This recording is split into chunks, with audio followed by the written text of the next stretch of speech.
주의 이름에 감사하오리니 이는 주께서 주의 말씀을 주의 모든 이름보다 높게 하셨습니다. 내가 간구하는 날에 주께서 응답하시고 내 영혼에 힘을 주어 나를 강하게 하셨나이다. 아멘.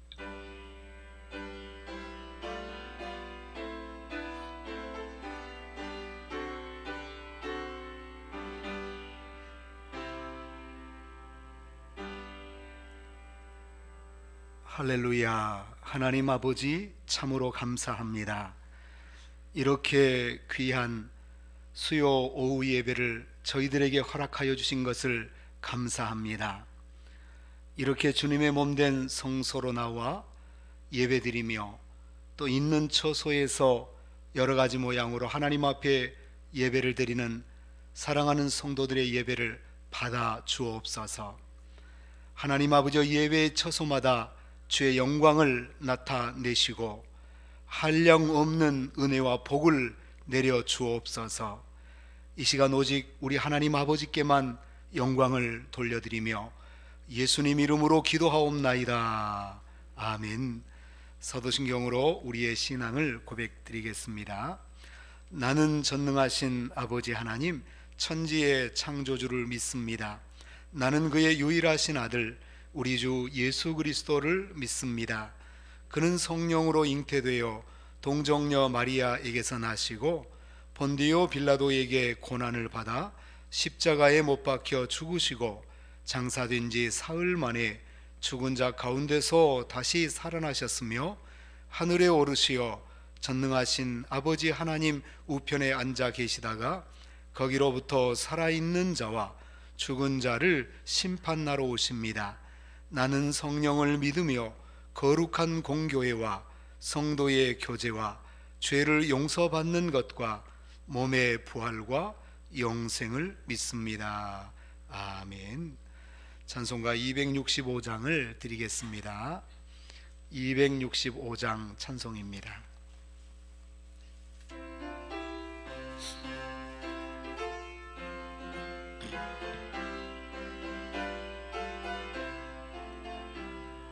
주 십자가를 지심으로 죄인을 구속하셨으니 그 피를 보고 믿는 자는 주님의 진노 면하겠네. 내가 그 피를 6월절 그 양의 피를 볼 때에 내가 널 넘어서 가리라. 영악한 죄인 괴수라도 예수는 능히 구원하네. 온몸을 피에 담글 때에 주님의 진노 면하겠네. 내가 그 피를 6월절 그 양의 피를 볼 때에 내가 널 넘어서 가리라. 심판할 때에 모든 백성 행한 일대로 보응받네. 주님의 피로 죄 씻으면 주님의 진노 면하겠네. 내가 그 피를 6월절 그 양의 피를 볼 때에 내가 널 넘어서 가리라. 구주의 사랑 크신 은혜 보혈의 능력 의지하세. 심판의 불이 내릴 때에 주님의 진노 면하겠네. 내가 그 피를 6월절 그 양의 피를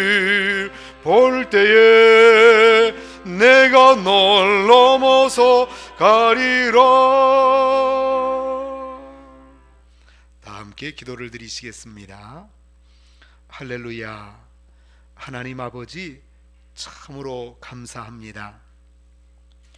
이렇게 어둡고 험하고 흔들리는 세상 속에서 저희들 하나님 앞에 예배드리며 믿음으로 서서 전진할 수 있게 하여 주신 것을 감사합니다.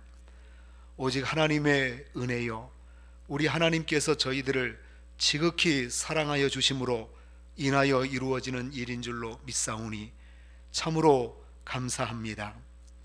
하나님 아버지여, 이 험한 때 저희들이 더욱더 주님만을 바라보게 하여 주옵소서.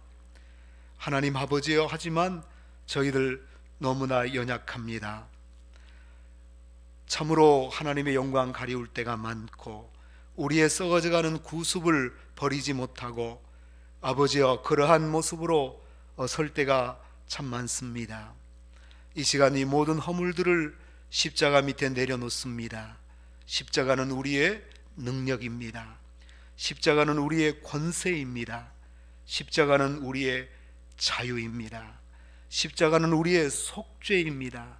십자가를 의지하오니 이 시간 주의 보혈로 저희들을 덮어 주옵소서. 하나님 아버지요, 삶이 흔들립니다. 아버지, 세상이 요동을 치고 있습니다. 아버지, 언제 끝날지 모르는 일들이 계속되고 있습니다. 하나님 아버지여, 이러한 때에 저희들에게 담대함을 허락하여 주옵소서. 하나님 아버지여, 지혜도 주시옵소서. 이럴 때 흔들리지 않는 믿음으로 세상을 이기게 하여 주옵소서. 주님께 맡기고 주님께 의지하고 아버지, 온전히 주의 이름을 부르며 서게 하여 주옵소서. 그리할 때 우리 주께서 우리의 모든 것들을 주장하시고 우리를 늘 승리로 또 영광으로 인도하시는 줄로 믿습니다. 하나님 아버지, 이곳에 임재하시고 아버지, 우리 예배를 통해 주의 영광만을 받아주시고 나타내 주옵소서. 하나님 아버지요, 우리 사랑하는 성도들 이 저녁에 예배드릴 때 모든 삶의 기도의 제목들에 응답하여 주시옵시고 우리 사랑하는 성도들의 삶을 받아주시고 우리 성도들의 삶을 주께서 인도하여 주시옵소서. 이 시간에 하나님의 말씀을 보고자 합니다.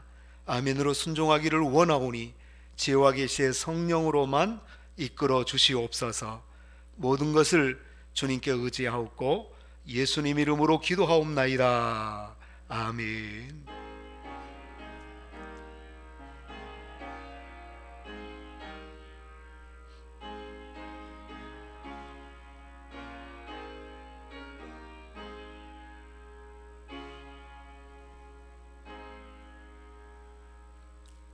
이 시간 우리에게 주시는 하나님의 말씀은 구약성경 신명기 6장 4절에서 9절까지 되겠습니다. 구약성경 271쪽에 있습니다. 신명기 6장 4절에서 9절까지입니다.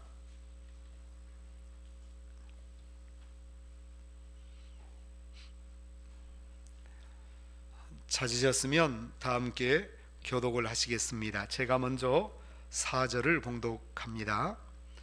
이스라엘아 들으라, 우리 하나님 여호와는 오직 유일한 여호와이시니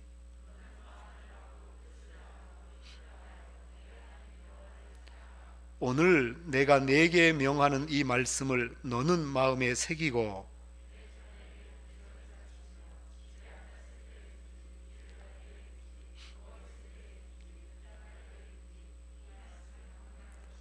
너는 또 그것을 내 손목에 매어 기호를 삼으며 내 미간에 붙여 표로 삼고.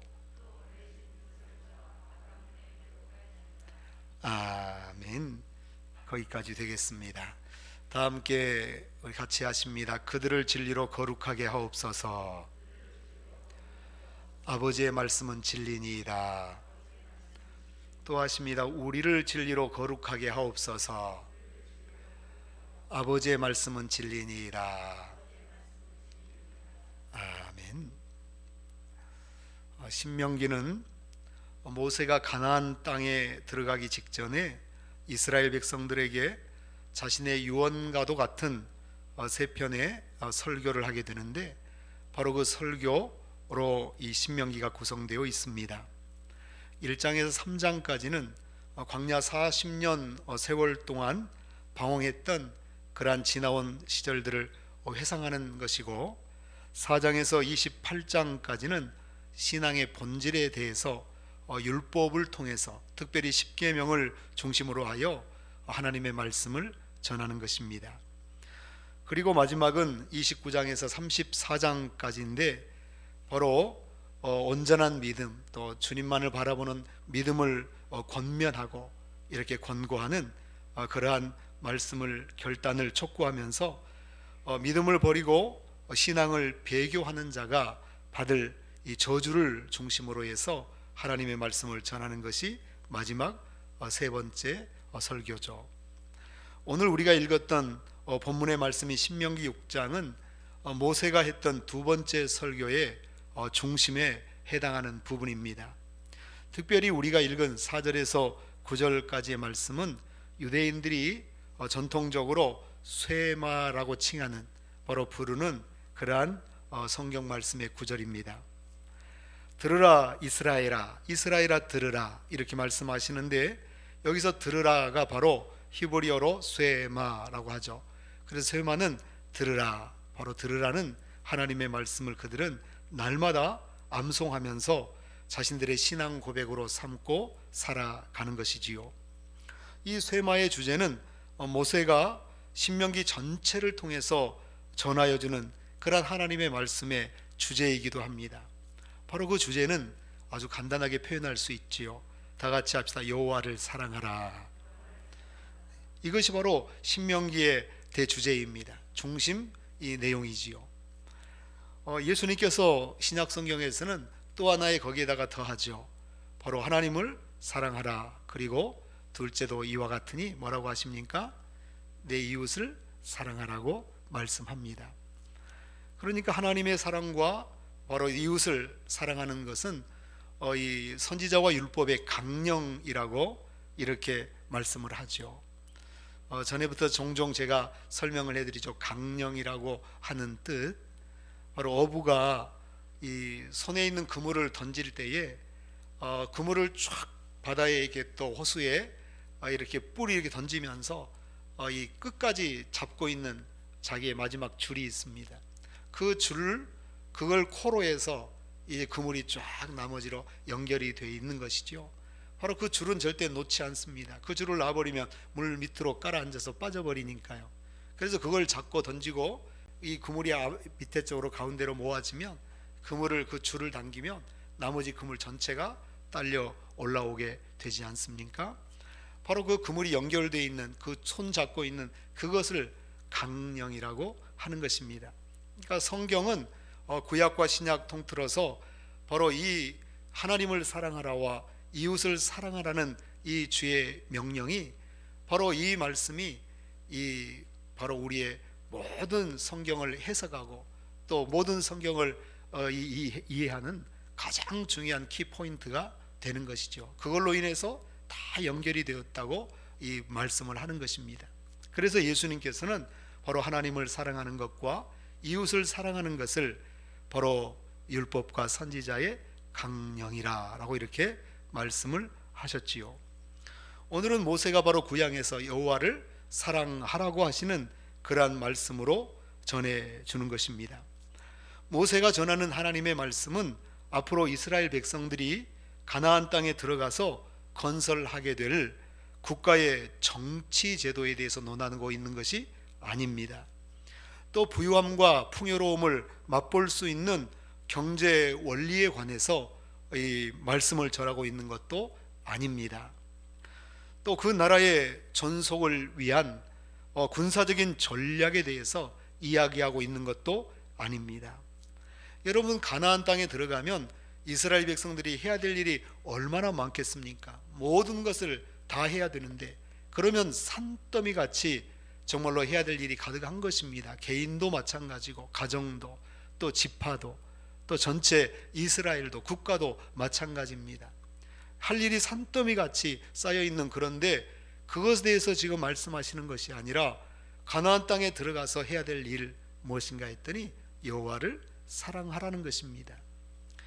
여러분, 모세가 전하고 있는 말씀이 바로 여호와를 사랑하라는 이러한 말씀을 하신다는 것을 우리가 정말로 깊이 생각을 해야 되는 것이죠. 오늘날도 얼마나 세상이 어둡습니까? 험합니까? 흔들립니다. 해야 될 일이 많습니다. 정말로 답답하지요. 가정도 마찬가지고 또 사회도 국가도 흔들리고 혼란스럽습니다. 그러니까 바로 잡아야 될 일이 너무나 많습니다. 여러분, 이렇게 많은 세상에 하나님의 말씀이 모세를 통해서 오늘날 전해진다면 뭐라고, 어떤 말씀이 전해지겠어요? 동일한 것입니다. 가나안의 수많은 문제가 산적해도 그 키 열쇠는 여호와를 사랑하라는 말씀 속에 있는 것입니다. 그와 마찬가지로 오늘날도 우리가 이렇게 어둡고 험하고 흔들리는 풍파치는 세상이지만 이 세상에 우리가 살아가는 바로 중심 키, 해결의 키는 바로 하나님을 사랑하는 데 있다는 것을 믿으시기를 바랍니다. 다 같이 합시다. 여호와 하나님을 사랑하라. 여호와를 사랑하라. 그러면 왜 우리가 여호와 하나님만을 사랑해야 합니까? 다른 신들을 사랑하면 안 되는 이유가 있습니까? 왜 우리 주변에 여러 이 신들을 또 종교를 가지고 있는 사람들이 있습니다. 부처, 또 알라, 또 공자와 같이 이런 이 신들을 사랑하면 안 되는 이유가 무엇입니까? 오늘 본문 4절은 이렇게 말씀을 합니다. 우리 4절 다시 한번 읽겠습니다. 시작. 이스라엘아 들으라. 우리 하나님 여호와는 오직 유일한 여호와이시니. 아멘. 다 같이 합시다. 유일한 여호와시니. 이전 한글 개정판에서는 이것을 오직 하나인 여호와이시니라고 번역합니다. 그러니까 하나님은 오직 하나, 신, 참된 신은 오직 한 분, 유일하다는 것입니다. 유일하다, 다른 것은 없다는 것입니다. 여러분, 상천하지 모든 하늘과 땅에 신이라고 칭하는 온갖 존재들이 있습니다. 또 영물도 있습니다. 스스로 신으로 착각하고 있는 이단 사이비 교주들도 많이 있습니다. 또 동물을 신으로 생각하고 섬기는 사람들까지도 허다합니다.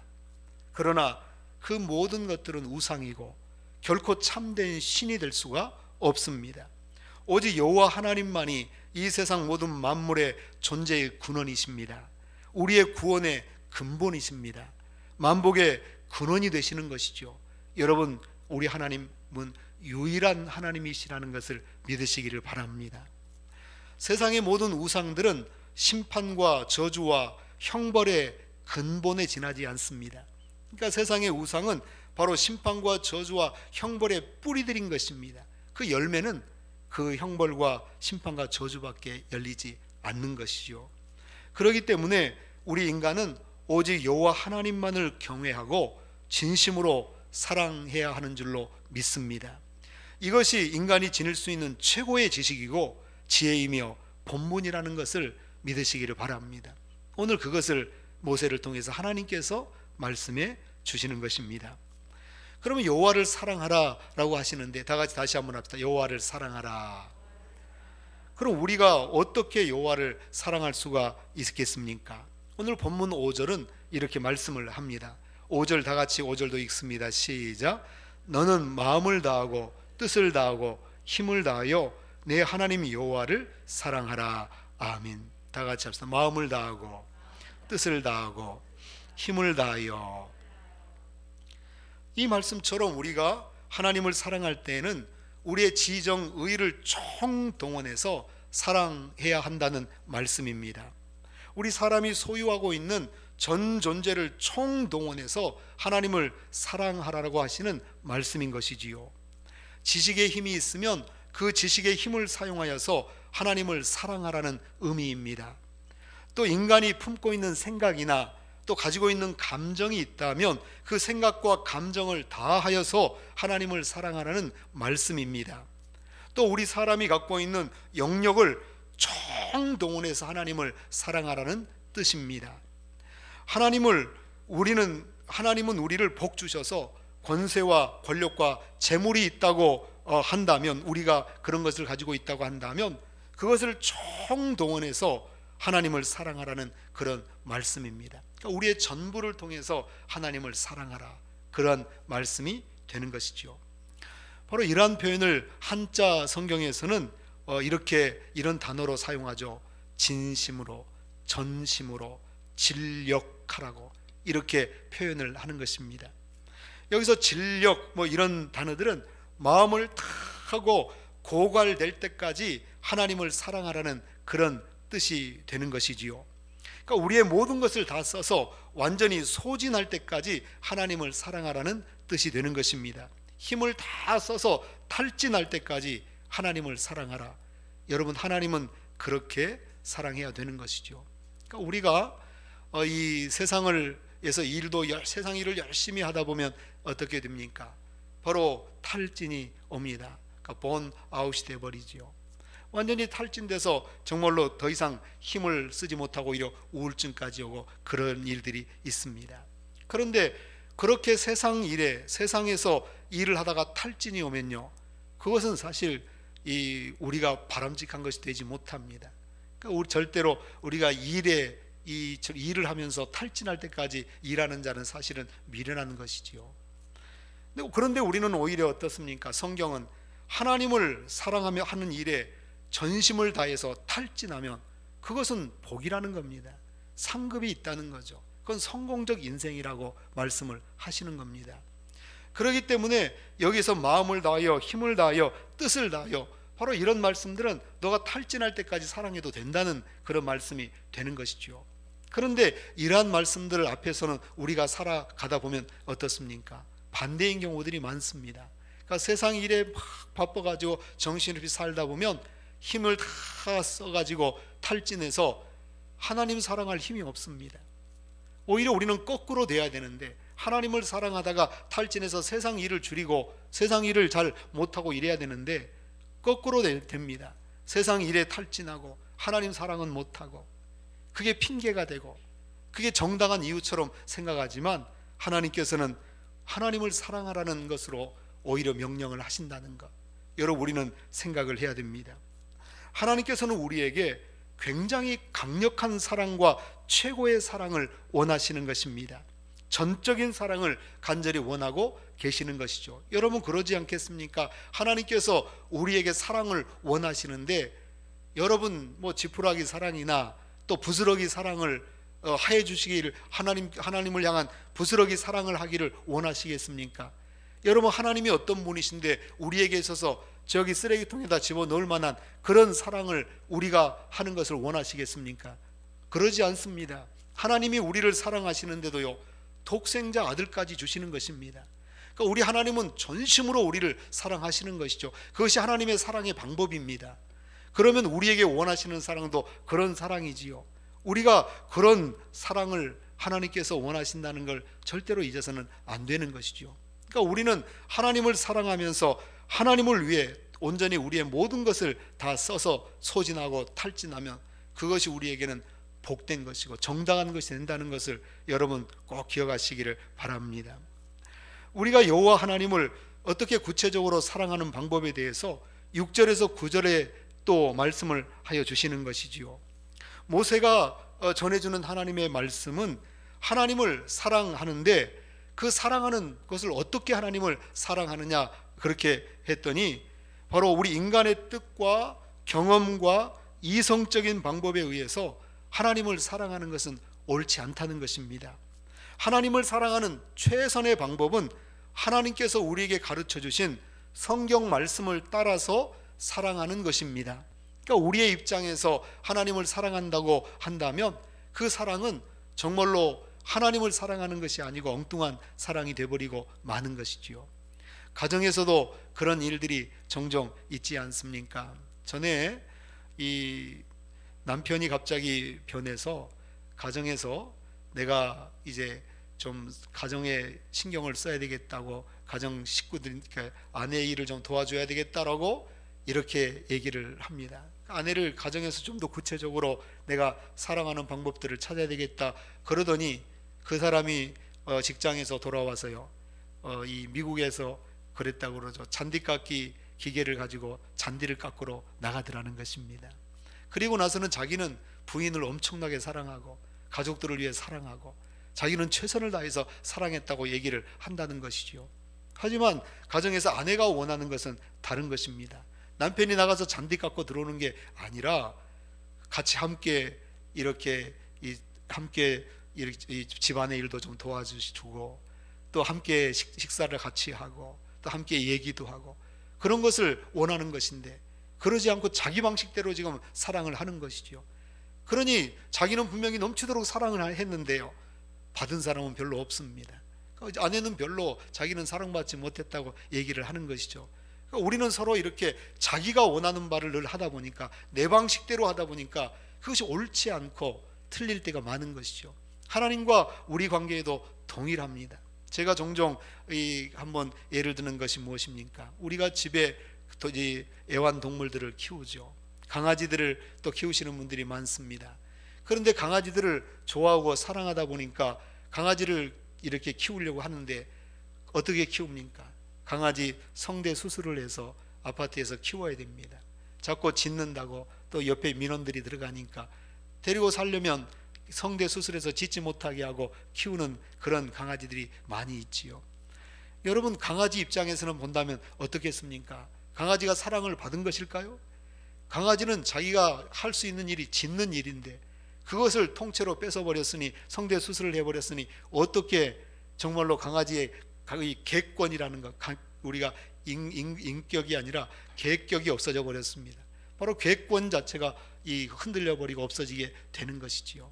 그러니까 우리가 꼭 그러한 것과 같이 되는 것이죠. 그러니까 내 방식대로 하나님을 사랑한다고 내 방식대로 사랑하면요, 그건 잘못된 사랑이 돼버리고 엉뚱하고 이상한 사랑이 돼버리고 마는 것이죠. 그래서 하나님께서는 성경에 말씀하시는 말씀을 따라 하나님을 사랑하는 것을 원하십니다. 하나님께서 원하시는 것이 무엇인지 그것을 말씀하고 있는 것이죠. 그래서 6절은 이렇게 말씀을 합니다. 우리 6절 다 같이 한번 같이 읽겠습니다. 시작. 오늘 내가 네게 명하는 이 말씀을 너는 마음에 새기고. 아멘. 다 같이 합시다. 이 말씀을 너는 마음에 새기고. 바로 그 첫째가 이 말씀을 묵상하는 일입니다. 하나님의 말씀을 가지고 하나님을 사랑해야 되니까 하나님을 사랑하려면 말씀을 새겨야 되는 것입니다. 말씀을 새기는 것은 간단하죠. 듣고 또 읽고 또 묵상하는 데 있습니다. 하나님의 말씀을 묵상을 통하여서 우리의 마음에 새겨지게 되는 것이죠. 하나님의 말씀을 인간의 가벼운 이야기나 또 우스운 이야기로 생각해서는 안 됩니다. 우리의 믿음의 성도들은 계속해서 하나님의 말씀을 묵상하고 또 생각하고 적용하는 가운데에 이 하나님의 말씀이 바로 마음에 새겨져야만 되는 것이지요. 그래야 하나님을 사랑할 수 있게 되고 하나님께서 원하시는 사랑을 하게 되는 것입니다. 또 7절은 이렇게 말씀을 합니다. 우리 7절도 같이 읽겠습니다. 시작. 내 자녀에게 부지런히 가르치며 집에 앉았을 때에든지 길을 갈 때에든지 누워 있을 때에든지 일어날 때에든지 이 말씀을 강론할 것이며. 아멘. 바로 두 번째는 하나님의 말씀을 자녀에게 부지런히 가르치라는 말씀이 되는 것이지요. 다 같이 합시다. 내 자녀에게 부지런히 가르치며. 그러니까 부모의 사명은 사랑하는 자녀들에게 세상의 지식만을 가르치는 것이 아니라 진리의 말씀을 가지고 부지런히 가르치라고 하는 것입니다. 그것이 부모가 당연히 해야 될 삶의 도리라는 것을 깨달아야 되는 것이지요. 우리는 날마다 하나님의 말씀을 사랑하는 자녀들에게 가르쳐 주어야만 하는 것입니다. 바로 그것이 자녀들에게 하나님의 복을 가져다주는 통로가 되게 되는 것이지요. 여러분, 우리 예수님께서 바로 마지막 시대에 이렇게 험하고 혼돈된 흔들리는 세상에 사는 우리 믿는 자들을 향해서 주님의 제자들이요 하나님의 자녀들을 위해서 뭐라고 기도하십니까? 그들을 진리로 거룩하게 하옵소서. 아버지의 말씀은 진리니이다. 이 험한 세상에서 이겨나갈 수 있는 유일한 방법이 바로 말씀, 진리로 거룩하게 되는 것입니다. 그렇기 때문에 주님께서 그렇게 기도하시는 것이지요.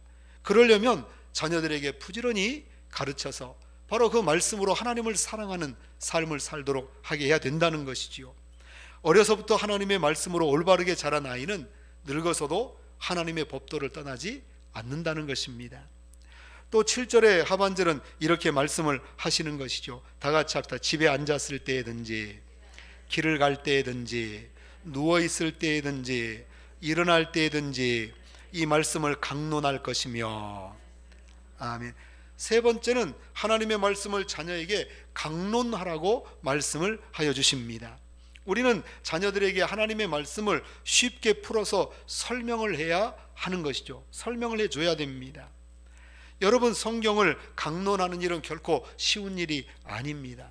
여러분, 그러지 않습니까? 우리가 이렇게 자녀들에게 하나님의 말씀을 쉽게 풀어서 가르쳐 주려면요, 먼저 부모가 하나님의 말씀을 충분히 묵상하고 또 그 말씀을 정리하고 그 말씀을 알고 있어야 됩니다. 깨달아 알고 있어야 되는 것이죠. 하지만 이것이 굉장히 어려운 일입니다. 그래서 목회자들이 있는 것이지요. 설교하는 이유가 바로 그것이지 않습니까? 이 말씀을 강론하는 것이 쉽지 않기 때문에 목회자들이 있는 것이지요. 그래도 여러분, 하나님께서는 이렇게 하라는 것입니다. 가르치면서 부모가 말씀 속에 있게 되는 것이지요. 항상 이 변함이 없는 원칙이 하나가 있습니다. 가르치는 자가 더 은혜를 받고, 가르치는 자가 더 깊이 알게 되고, 가르치는 자가 더 충만해진다고 하는 사실입니다. 제가 이것을 경험한 것은 신대원의 시험 때입니다. 신학대학원 시험 때 굉장히 힘든 시험을 치루었죠. 한 7대1 정도의 경쟁률이 됐습니다. 그럴 때 제가 이 신대원 시험 준비를 하면서 성경을 굉장히 많이 공부하고 또 이 성경을 많이 이렇게 준비를 해야 되죠. 그래서 창세기 1장부터서 요한계시록 마지막 장까지 이렇게 1장에는 뭐가 있고 몇 절부터 몇 절까지는 뭐가 있고 뭐가 있고 뭐가 있고 이런 걸 쭉 다 암송을 해서 할 정도였죠. 그렇게 해야만 시험을 치를 수가 있었습니다. 굉장히 어려운 시험이었습니다. 그런데 제가 이 성경을 생각보다 그렇게 이 다른 사람보다 더 쉽게 준비를 했습니다. 왜 그랬냐면 저는 어려서부터 교회에서 늘 이런 성경 퀴즈 대회를 하면서 성경을 늘 듣고 또 배우고 자랐을 뿐만 아니라 저 중요한 것은 저는 일찍 붙어서 이 가르치는 교사와 바로 또 이 가르치는 자로 늘 섰습니다. 그러니까 똑같죠. 작은 교회에 있는 작은 교회에서의 특징은요, 뭐 중학교 1때부터 이미 교사로 봉사하기 시작했고 가르치기 시작합니다. 고등학교 때는 뭐 아동부 주일학교 총무도 하고 이렇게 해서 해 나갔지요. 또 제가 대학교 1학년 때 그때는요, 교회가 전도사님이 안 계시니까 제가 학생들에게 설교를 해야 되고 또 성경 공부를 다 시켜야 되는데, 그때 제가 성경 공부 교재를 다 만들어서 다 시켰습니다. 신학교 공부한 사람도 아니라 대학교 1학년 학생이 말입니다. 그렇게 제가 설교하고 학생들에게 성경 공부 다 만들어서 가르치고 바로 이러면서 쭉 지내게 되는 것이죠. 여러분, 그때 제가 물론 어려서부터 믿음 안에 교회 안에서 자랐지만 또 목회자의 아들로 섰지만은 그렇다고 해서 설교하고 막 성경 공부 가르치고 그런 것 정도가 되지 않을 텐데도 그런 일들을 해야 됐기 때문에 다 한 것입니다. 그런데 놀랍게도요, 이 신대원 시험을 볼 때 이미 그러한 것들이 많이 쌓여 있었던 저에게는 생각보다 이렇게 공부하기도 쉬웠고 또 암송하기도 쉬웠고 또 이해하기도 쉬웠고 이미 많은 것을 가르치다 보니까 여러 가지 신학적 이 논쟁점들에 대해서 많은 고민도 이미 했고 또 상당한 이러한 것도 이 해결하려고 여러 가지 것들도 찾아보기도 했고 바로 그런 속에서 이미 상당히 준비가 됐던 것이죠. 그러니까 가르치면서 이미 성경을 깊이 알게 되고 가르치면서 이미 은혜를 받게 되고 가르치면서 이미 가르치는 자가 더 충만해져 버린 것입니다. 여러분, 바로 그런 것입니다. 부모가 자식을 위해서 말씀을 강론하면 이 강론하면 자식들이 축복을 받는 것도 있지만 더 중요한 것은 부모가 먼저 복을 받게 된다는 거죠. 부모가 먼저 성경에 충만한 자가 되고 말씀의 은혜로 충만한 자가 될 수밖에 없는 것입니다. 여러분, 이것이 참 중요합니다. 요즘은 사실은 이러한 하나님의 말씀을 자녀에게 가르치고 강론하기에 굉장히 어려운 시대에 살고 있습니다. 왜 그러냐 하면 지금은 자녀들을 가르칠 때에 자녀들에게 각 분야의 전문가들에게 다 맡기는 것이 지금의 시대입니다. 그러니까 부모가 직접 가르치지 못합니다. 이게 재밌는 것은 피아노 대학 교수, 피아노과 교수님이 자식을 피아노 학원을 보낸다는 겁니다. 우리가 생각할 때는 어머니가 피아노학과 교수니까 자식에게 얼마나 피아노를 잘 가르치겠습니까마는 그 부모는 자식을 못 가르칩니다. 피아노 학원을 보내는 거예요. 왜 그렇습니까? 바로 가르치는 전문가에게 보내야 되는 것입니다. 피아노만 그런 것이 아니라 모든 분야가 다 마찬가지입니다. 그러다 보니까 오늘날 이 성경을 강론하고 가르치는 것도 부모들이 어떻게 생각을 합니까? 다 교회를 보내면 된다고 생각을 하죠. 그런데 여러분, 교회를 보내면 우리가 학원을 보내도 매일매일 보내는 것인데 교회를 보내면 매일 보냅니까? 학원 적게 가면 일주일에 3번, 2번 갈 것입니다. 교회는요, 일주일에 한 번입니다. 그것도 1시간, 1시간 반 있다가 가는 것이죠. 어떻게 말씀을 가르치고 어떻게 말씀을 강론할 것입니까? 그러니까 오늘 우리는 세상이 변했다고 그래서 하나님 세상이 변했지 않습니까? 그래서 말씀이 변화되는 것은 아닙니다. 말씀대로 사는 것이 더 중요한 것이죠. 그러니까 오늘 세상이 아무리 틀이 바뀌었다고 해도요, 이 말씀은 그대로 살아있는 것입니다. 성경은 뭐라고 말씀하십니까? 집에서 앉아있을 때든지 길을 갈 때든지 누워있을 때든지 일어날 때든지 자녀들에게 말씀을 가르치고 강론하라는 것입니다. 그러면 이 말씀에 우리가 순종을 해야 되죠. 다른 것들은 다 어떻습니까? 학원을 보내고 전문가들에게 보내도 이 말씀들을 가정에서 이루어야 됩니다. 그러니까 적어도 자녀들이 말을 듣지 않고 그렇게 이런 일들을 따라하기가 쉽지 않기 때문에 최소한 부모들이요, 자기가 받은 은혜에 또 하나님의 말씀에 접목해서 자녀들과 자꾸 대화하는 것이 굉장히 중요합니다. 여러분, 사실 자녀들이 어렸을 때는 이런 일들이 좀 이루어지는데 자녀들이 좀 커버리면 이것도 굉장히 어렵습니다. 하지만 이것을 할 수가 있습니다. 왜 그렇습니까? 우리가 자녀가 어렸을 때는 부모가 자식의 이야기를 그냥 들어줍니다. 그렇잖아요. 이해가 안 되는 얘기, 자녀의 얘기가 엉뚱하고 말이 되지 않는 얘기라도 들어주는 것이죠. 그러면서 우리 아들, 우리 딸, 우리 손주가 저런 생각도 하는구나 그러면서 기뻐합니다. 여러분, 자녀들이 나이가 들고 성년이 되면 이번에는 부모들이 나이가 들면요, 거꾸로 됩니다. 이때부터는 자식들이 그냥 들어줍니다. 그러니까 어머니가 하는 얘기, 아버지가 하는 얘기를 이해를 못해도 들어주는 거예요. 말도 안 되는 얘기인데도 들어줍니다. 그래서 사실은 얘기를 할 수가 있습니다. 우리가 중요합니다. 내가 자식들에게 뭘 가르치려고 하지 않아도요, 그냥 내가 받은 은혜나 내가 받은 하나님의 말씀에 접목을 해서 자녀와 이야기할 때 자꾸만 내가 얘기를 하면 저건 우리 어머니의 이야기 들어주는 거예요. 바로 효도하기 위해서 들어줍니다. 그런데 그런 속에 말씀 안에 거하는 역사가 있게 되는 것이죠. 그러니까 나이 든 자녀들과 대화할 때는 내가 뭘 꼭 직접적으로 너 이거 배워라, 가르쳐라 이러지 말고 그냥 내 삶 속에서 느낌받은 하나님의 말씀의 은혜들을 자꾸 얘기해야 됩니다. 그러면 자녀들이 말씀 안에서 이 말씀들을 이루게 되는 것이죠. 여러분, 절대적으로 교회는 하나님의 말씀을 가르치는 곳이지만은 이 성경의 말씀은, 하나님의 말씀은 교회에서만 다 이걸 맡겨버리는 것이 아니라 가정에서의 중요한 부모의 책무라고 하는 것, 어떤 것보다 더 중요한 책무라고 하는 것을 말씀하신다는 걸 꼭 기억하시기를 바라고, 이 속에 자녀들의 복이 있지만 부모들의 복이 먼저 있다는 것도 여러분 잊지 마시기를 바랍니다. 부모가 먼저 충만해지고 부모가 먼저 말씀의 은혜가 넘치는 역사가 있다는 것을 믿으시기를 바랍니다.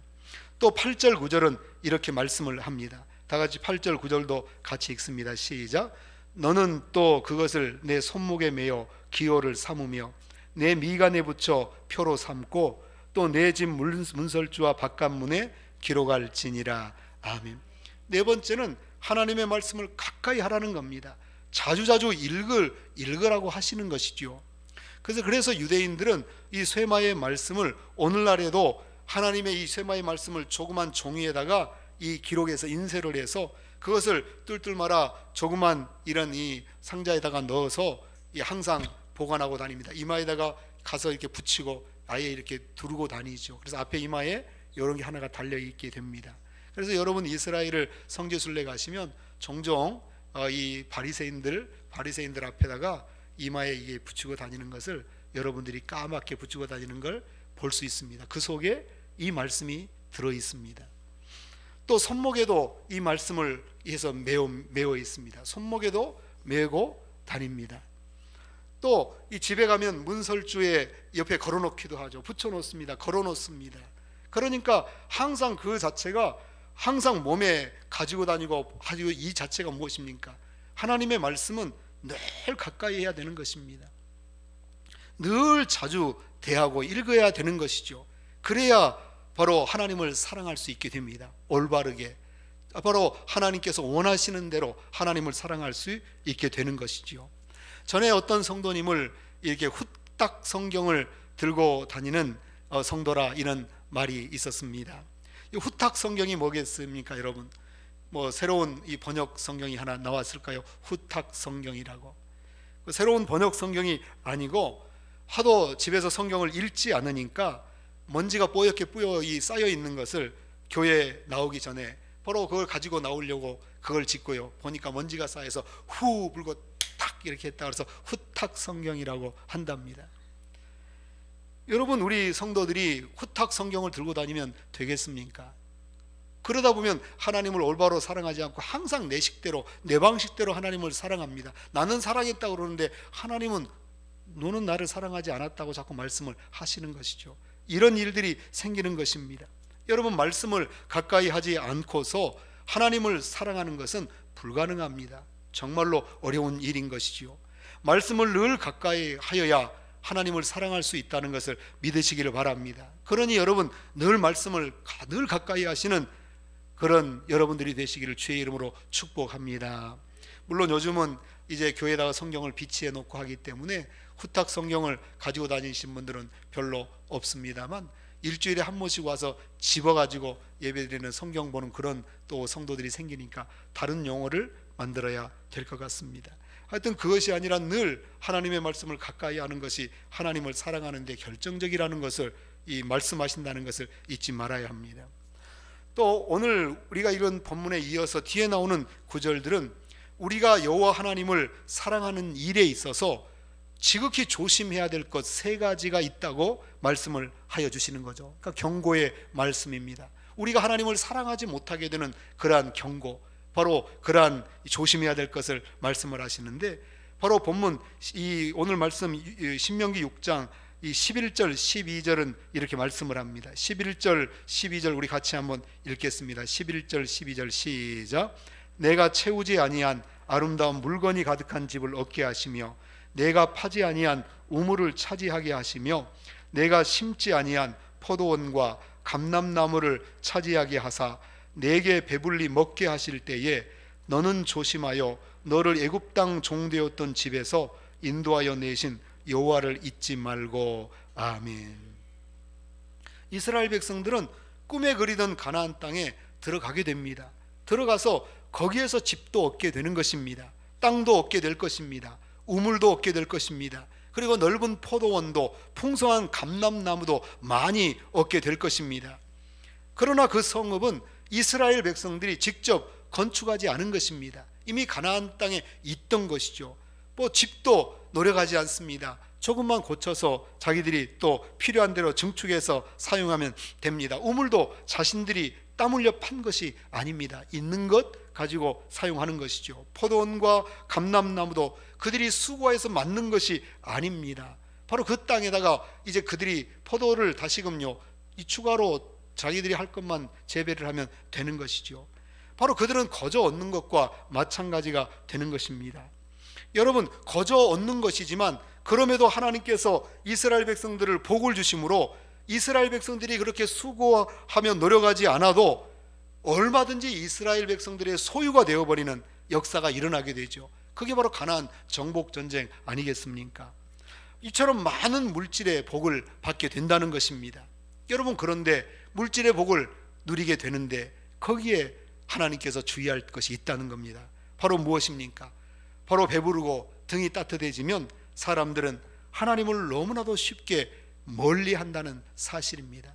하나님과 점점 멀어진다고 하는 것이죠. 물질의 풍요로움으로 말미암아 하나님의 은혜를 잊어버리는 자, 물질의 노예로 전락하게 된다고 하는 것을 경고하시는 말씀이 되는 것이죠.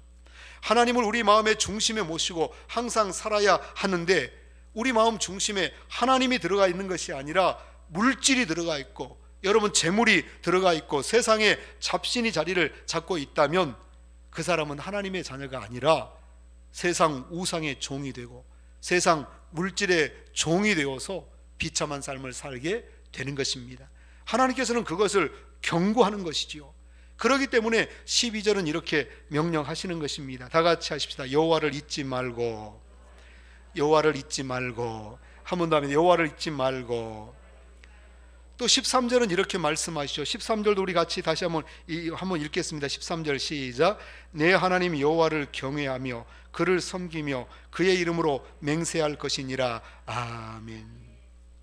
하나님을 경외하라는 것입니다. 그를 섬기고 그의 이름으로 맹세하라고 말씀하십니다.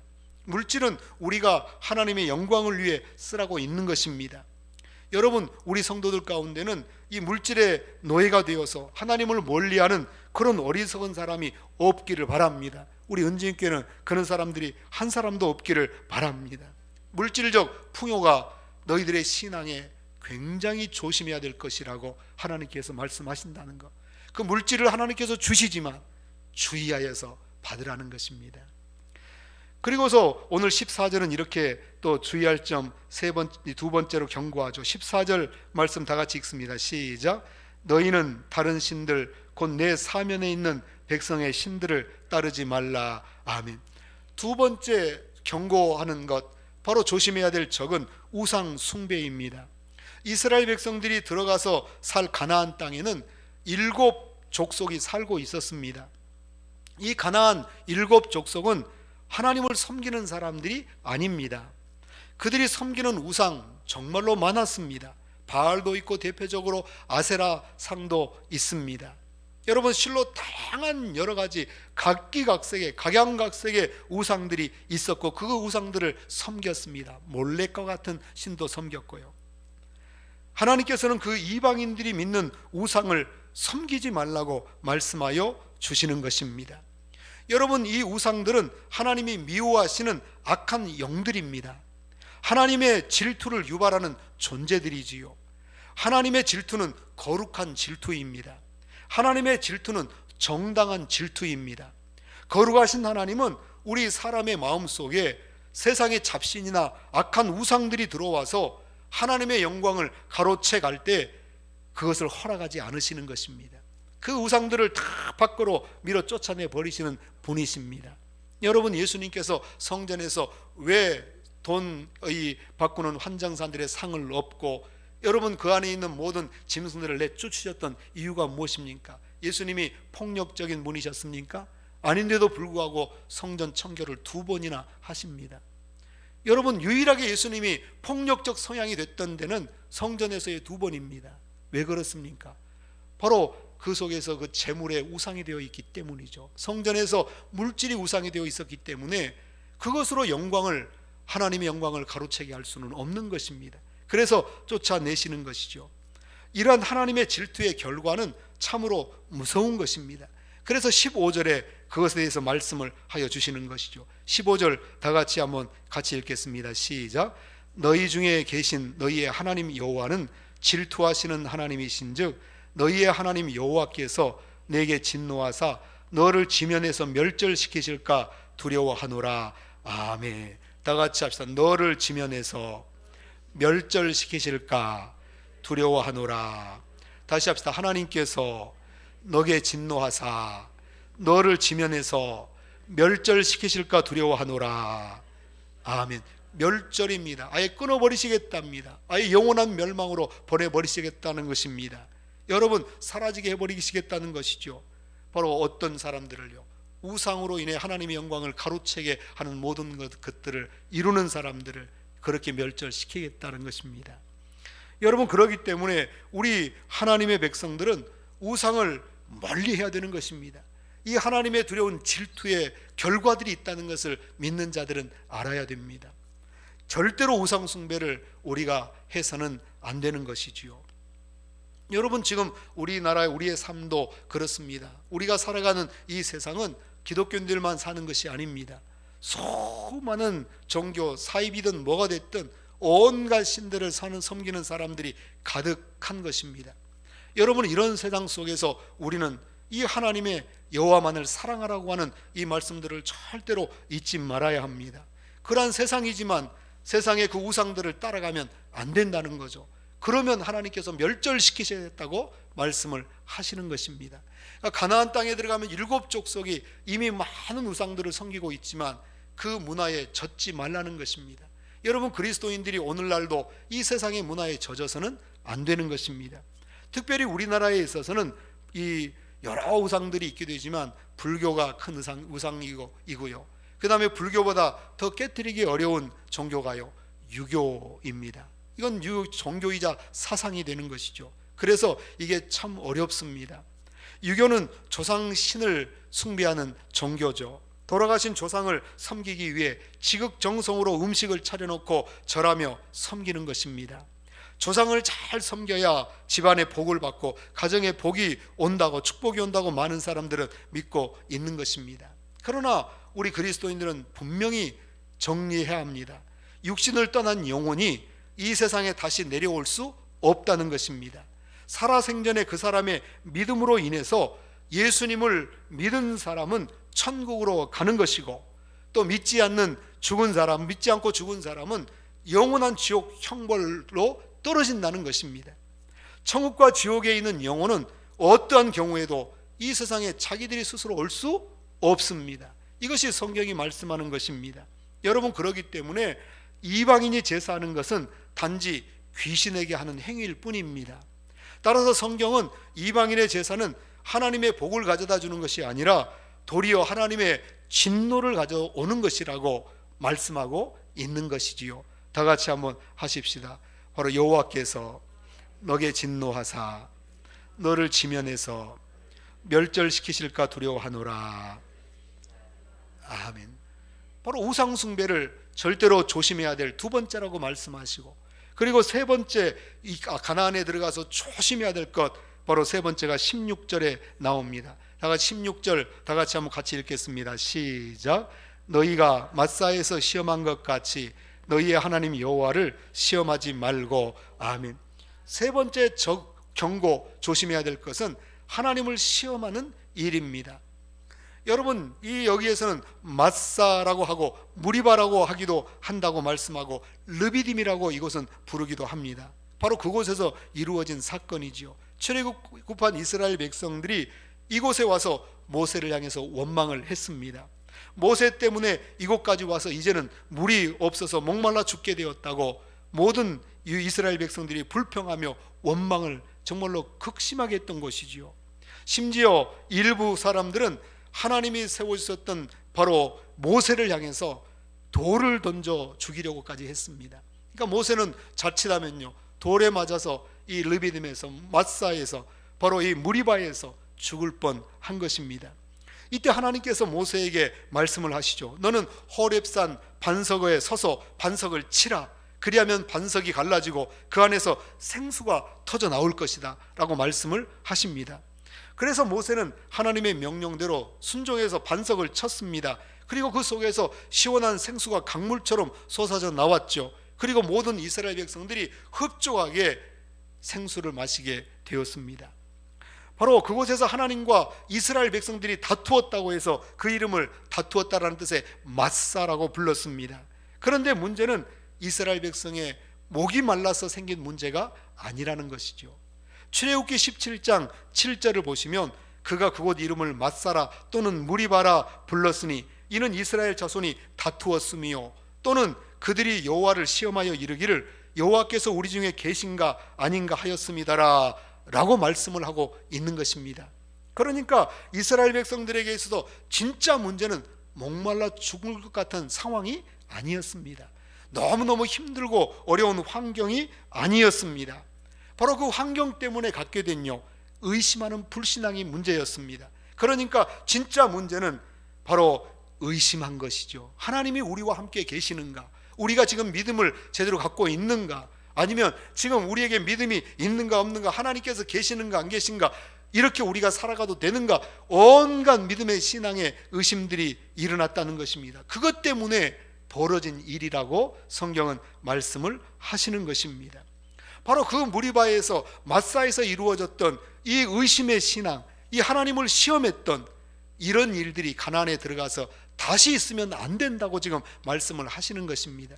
여러분, 오늘날도 마찬가지입니다. 세상이 흔들립니다. 어둡습니다. 가정이 경제적으로 굉장히 힘들 때가 많습니다. 여러분, 여러 군데가 다 지금 그렇습니다. 세상이 정말로 큰 문제, 큰 산 앞에 놓여 있습니다. 심히 어둡고 언제 끝날 줄도 모릅니다. 그런데 문제는요, 이러한 세상 앞에서 가나안의 이 무리바에서 목이 말라서 그들이 너무나 죽을 것 같아서 하나님을 시험하였듯이 오늘날도 이런 환경 속에서 하나님을 시험하는 건 안 된다는 것이죠. 시험할 수가 있는 것입니다. 여러분, 내가 상황 때문에 정말로 하나님이 계시는가? 우리의 믿음이 과연 뭔가?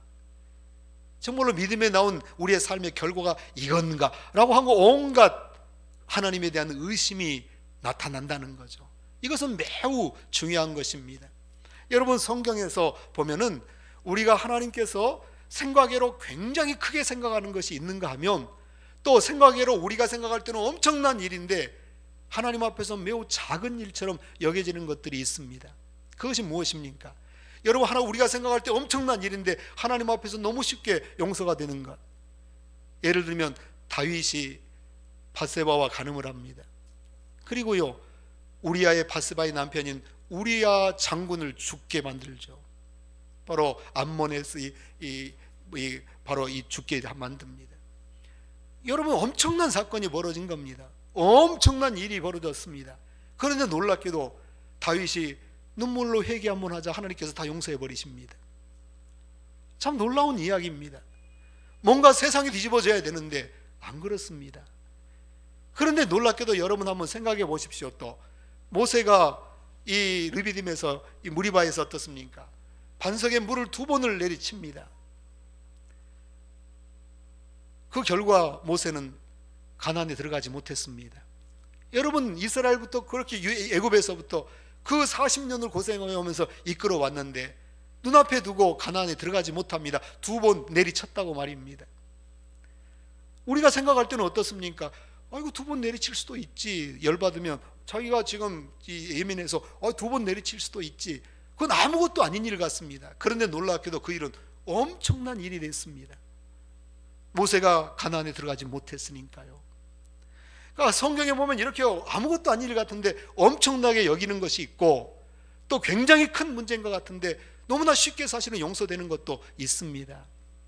바로 오늘 세상에서 어떤 어려운 상황 속에서 하나님을 시험하는 것, 믿음을 시험하는 것, 이것은 아무것도 아닌 일인 것 같습니다. 여러분, 어려우니까 그렇잖아요. 하나님께서 계시는가 안 계시는가? 하나님이 계시면 왜 이렇게 힘들까? 내가 맨날 기도하는데도 이렇게 힘들까? 내가 하나님 앞에 이렇게 헌신하고 충성하는데 힘들까? 온갖 생각들이 다 드는 것은 당연할 것 아닙니까? 그런데 놀랍게도 그 하나님을 시험하는 것을 성경은 너무나 크게 생각한다는 것입니다. 그래서 그것을 주의하라고 말씀을 하시는 것이죠. 오늘날도 마지막 때에는요, 하나님에 대한 시험이 커지는 때인 것입니다. 그러니까 요즘에 여러분 이 시대를 살아갈 때 우리의 의심의 불신앙, 하나님을 시험하는 우리의 삶은 과감하게 던져야 됩니다. 이때는 오직 순금 같은 신앙, 점금 같은 신앙으로 서야 되는 것입니다. 세상이 아무리 요동을 쳐도, 아무리 난리를 쳐도 이미 성경에 다 예언되어 있습니다. 말씀하시는 것이니까 우리는 오직 아멘 하면서 정금 같은 믿음으로만 서서 나가는 역사가 있어야 되는 것이죠. 여러분, 그러면 하나님께서 이스라엘 백성들과 함께 하시고 영원히 그들과 함께 하시겠다고 약속을 해 주시는 것입니다. 여러분, 오늘도 우리는 하나님을 사랑하면서 이와 같이 하나님을 사랑하기 위해서 말씀을 통해서 하나님께서 원하시는, 기뻐하시는 하나님 사랑의 역사를 우리가 탈진할 정도로, 모든 걸 소진하면서 이룰 정도로 하나님을 사랑해야 되는 것이고요. 그리고 가나안 땅에서 조심해야 될 그 일들, 바로 이 3가지를 우리가 잊지 말아야 됩니다. 물질과 우상 숭배와 또 이와 같이 하나님을 시험하는 것, 바로 우리가 이 시대에 우리 앞에 놓여 있는 일들입니다. 동일한 경고의 내용들이 되겠지요. 여러분, 이런 속에서 하나님께 영광을 돌리고 승리하는 여러분 되시기를 바랍니다. 다 같이 합시다. 하나님을 사랑하라, 여호와를 사랑하라. 기도하시겠습니다. 하나님 아버지, 참으로 감사합니다. 하나님만을 사랑하는 삶을 살게 하여 주옵소서. 세상이 온갖 험하고 흔들리고 아버지 어두워도 저희들은 정금 같은 신앙으로만 서게 하여 주시옵소서. 물질 아버지 주의 우상에 빠지지도 말고 아버지 하나님 또한 우리의 삶 속에 이러한 하나님을 시험하고 의심하는 그러한 일들은 아버지가 다 내려놓고 던져버리고, 아버지 하나님 또 우리가 하나님 앞에 설 때에 우리 하나님 오직 우상 숭배를 던져버리고 아버지 주님 하나님 앞에 정금 같은 신앙으로만 서서 승리하는 우리 모든 성도들이 되게 하여 주옵소서. 예수님 이름으로 기도하옵나이다. 아멘. 찬송가 204장을 드리겠습니다. 204장 찬송입니다.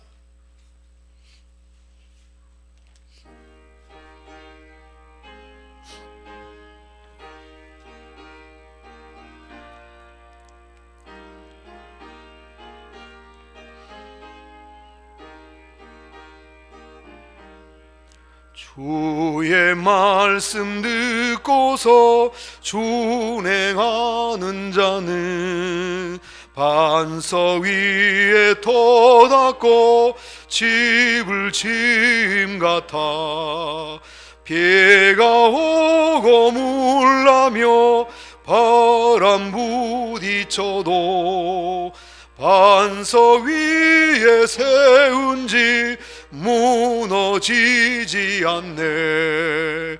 잘 짓고 잘 지세, 우리 집 잘 지세. 만세 반석 위에다 우리 집 잘 지세. 주의 말씀 듣고도 행치 않는 자는 모래 위에 터닫고 집을 지임 같아. 비가 오고 물나며 바람 부딪힐 때 모래 위에 세운 집 그게 무너지네. 잘 짓고 잘 지세, 우리 집 잘 지세. 만세 반석 위에다 우리 집 잘 지세. 세상 모든 사람들 집을 짓는 자니 반석 위가 아니면 모래 위에 짓네. 우리 그주 오셔서 지은 상을 줄 때 세운 공로 따라서 영영 상벌 주리.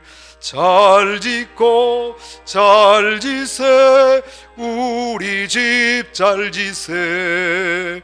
만세 반석 위에다 우리 집 잘 지세. 여러분, 오늘 하나님의 말씀을 가지고 기도 드리십시다. 하나님의 말씀을 가까이 하면서 그 말씀대로 하나님을 사랑하게 하옵소서. 세상을 살다가 세상 일에 탈진하는 것이 아니라 하나님을 사랑하는 일에 다 소진할 수 있는 우리가 되게 하여 주옵소서. 하나님 아버지요, 정말로 이 세상에서 하나님을 사랑하는 이 일들을 위해 살게 도와 주시옵시고, 정말로 그러기 위해 가정에서도 하나님의 말씀이 가까이 있는 가정이 되게 하여 주시옵시고, 하나님의 말씀을 읽고 묵상하는 마음에 새기는 가정, 우리 성도들이 되게 하여 주시옵시고, 부모가 자녀들에게 말씀을 강론하기 위해 아버지 서다가 부모가 먼저 은혜를 받는 우리 은진교회가 되게 하여 주시고, 또 우리의 삶에 세상에서 조심해야 될 것, 물질과 우상과 하나님을 시험하는 의심의 역사들이 우리에게서 떠나게 하여 주시기를 기도합시다. 우리의 가정과 자녀들이 정금 같은 신앙으로 이 마지막 때 승리할 수 있도록 도와주시기를 기도합시다. 우리 시간에 다 함께 기도드리겠습니다. 할렐루야. 주의 이름을 찬송합니다. 하나님 아버지요, 우리 사랑하는 성도들 아버지 말씀으로 살기를 원합니다. 말씀대로 하나님을 사랑하기를 원합니다. 여호와 하나님을 사랑하라고 말씀하여 주셨습니다. 그 일에 아버지 전심전력, 아버지 진력을 다하여라고 하라고 말씀합니다. 우리의 모든 일들을 다 힘을 다하여 소진하여 아버지 하나님이여 다 탈진할 때까지, 아버지 완전히 다 쓸 때까지 하나님을 사랑하는 역사가 있게 도와주시옵시고, 아버지 세상 일에 탈진하여 소진하여 하나님을 사랑하지 못하는 것이 핑계가 되지 말게 하여 주시고, 아버지 하나님, 우리는 반대로 하나님을 사랑하기 위해 세상 일들을 아버지 줄이기도 하고, 아버지 세상의 일들을 아버지 하나님이여 탈진하지 않고 아버지 있는 일들을 이룰 수 있도록 인도하시기를 원합니다. 그 이런 일에 지혜와 능력을 주시기를 원합니다. 하나님 아버지, 저희들 그렇게 서기를 원합니다. 그래서 우리 성도들에게 말씀이 가까이 있는 이 삶이 있게 도와주시고, 가정이 하나님의 말씀이 가까이 있는 가정들 되게 하시고, 하나님의 말씀이 마음에 새기는 가정들이 되게 하여 주시고, 부모가 자녀들을 강론하는 가정들이 되게 하시고, 아버지 말씀을 강론할 때 부모가 먼저 은혜를 받고 부모가 먼저 말씀의 깊이를 알고 말씀의 축복을 받는 역사가 있게 도와주시옵시고, 그러므로 자녀들도 복을 받는 우리 성도들 가정 되게 도와주시기를 원하며, 아버지 하나님이여, 우리가 이 시대 이 사회에서 조심해야 될 물질과 우상 숭배와 아버지 하나님이여 하나님을 향한 의심의 아버지 이러한 시험의 신앙들, 아버지 하나님을 시험하지 말도록 우리를 도와주시옵소서. 정금같이 아버지 믿는 정 같은 믿음으로만 서게 하여 주시옵시고, 아버지 그러므로 이 어둡고 험하고 흔들리는 세상에서 정금 같은 순금 같은 믿음으로 승리하는 우리 성도들이 다 되게 도와주셔서 하나님의 영광만을 나타내고 아버지 주의 뜻을 이루어가는 우리 성도들이 다 되게 도와 주옵소서. 영원한 복을 받는 우리 성도들 자녀들 다 되게 하여 주옵소서. 모든 것을 주님께 의지합니다. 남은 한 주간 또 주의 은혜 가운데 말씀으로 살게 도와주시고, 우리 하나님 아버지 주님만을 사랑하며 하나님을 사랑하는 삶으로 살게 하여 주시옵소서. 하나님께 다 맡깁니다. 우리 사랑하는 성도들 들어가도 나가도 복을 받게 하시고, 악한 사람마귀 틈도 타지 못하게 하시고, 이 남은 한 주간 동안에 아버지 하나님의 우리 성도들의 말씀의 승리에 아버지 하나님을 사랑함의 역사가 아버지 충만하여서 영광스러운 남은 한 주간이 되게 도와주옵소서. 모든 걸 주님께 의지합니다. 특별히 코로나와 같은 바이러스나 병마들이 틈도 타지 못하게 하셔서 우리 성도들과 가족이 나가는 모든 길들에 아버지 순적함과 평안함으로 주께서 특별히 보호하여 인도하여 주옵소서. 아버지 모든 것 우리 주님께 다 맡기고 의지합니다. 우리 주님께서 도와주시고 역사하시기를 원하며 예수님 이름으로 기도하옵나이다. 아멘. 주기도문을 드리시겠습니다. 하늘에 계신 우리 아버지, 아버지의 이름을 거룩하게 하시며 아버지의 나라가 오게 하시며 아버지의 뜻이 하늘에서와 같이 땅에서도 이루어지게 하소서. 오늘 우리에게 일용할 양식을 주시고 우리가 우리에게 잘못한 사람을 용서하여 준 것 같이 우리 죄를 용서하여 주시고 우리를 시험에 빠지지 않게 하시고 악에서 구하소서. 나라와 권능과 영광이 영원히 아버지의 것입니다. 아멘. 감사합니다.